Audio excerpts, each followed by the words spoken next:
Gearing up for Wild Card Game 2 here at Oriole Park at Camden Yards. I'm Brendan Mortensen alongside our MASN Orioles insider Roch Kubatko. And Roch, it is a win or go home as the rain is coming down a little bit here as the Orioles are taking BP, hoping it holds off here. But it is win or go home for the Orioles after Corbin Burnes delivered one of the best starts we had seen from an Orioles pitcher in the postseason ever? I don't know. That's why you gel, by the way. It's water repellent. Yeah, exactly. Kept the plan. It was. Good note. It was a brilliant performance, and it felt wasted. And he talked about the walk, really the Garcia that set that up. That's what hurt him. It's the only walk. I think it was an 8-pitch at bat. That was the difference. But you got to score some runs for the guy. You got to score one run at least. Give him no decisions. That was one of the toughest losses you're going to find. To pitch to the ninth inning. When was the last time in a playoff game? Scott McGregor. 97, Messina. Yeah. Messina and McGregor clinching the World Series in '83. Right. So it was an outstanding performance, and I think he's going to get paid in the offseason by somebody. Yeah. So you do hate to waste an effort where it's like, give up one run an entire game.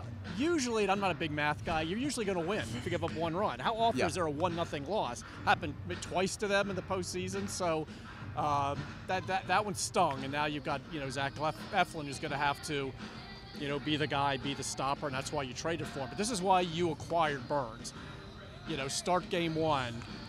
You're all-star. It's game one of the postseason. He's the guy you run out their opening day, first exhibition game.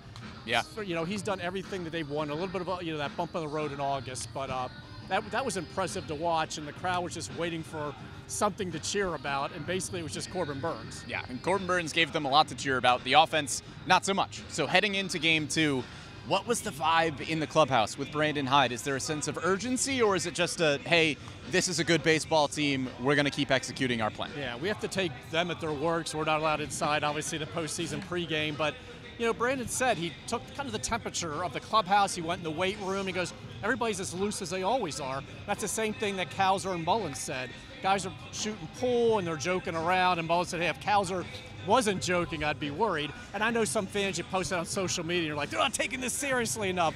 They are, but if you're going to play tight, if you're going to manage tight, it's just going to make the situation worse. Yeah. Then it would show that they're panicking, and they're not. They feel like, look, they played well enough, they should have won.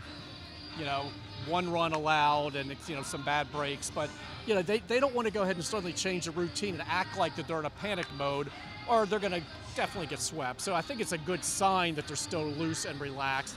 But Hyde was checking, and Mullins says guys are just basically saying we just have to just be ourselves, and do what you always preach on offense, where you're passing the baton, keep moving that line, which they've had trouble doing.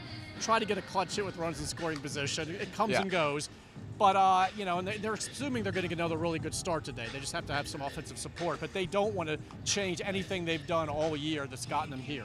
Yeah, as Mike Elias said a few weeks ago when the Orioles were trying to break out of this slump, sometimes doing too much in baseball just punishes you. That's not how this game works. If you are pushing too hard, sometimes it comes back to bite you. Now, looking at the lineup today, I think if this were a few weeks ago and you were facing a right-handed pitcher, maybe you see Jackson Holliday starting at second base, maybe Heston Kjerstad at designated hitter.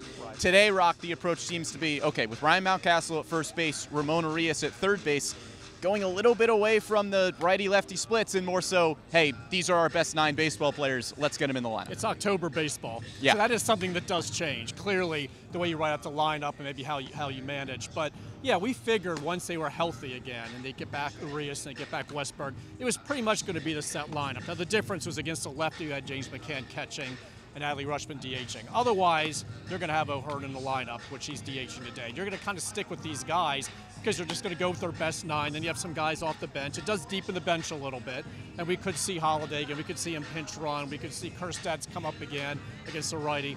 But I think this is pretty much going to be a pretty easy lineup to write out. Like if there's a game 3 against a right-hander, pretty much be the same lineup. Oh, Roch, appreciate the insight, and hopefully we will see you tomorrow for that game 3. Okay, we'll be the same as well.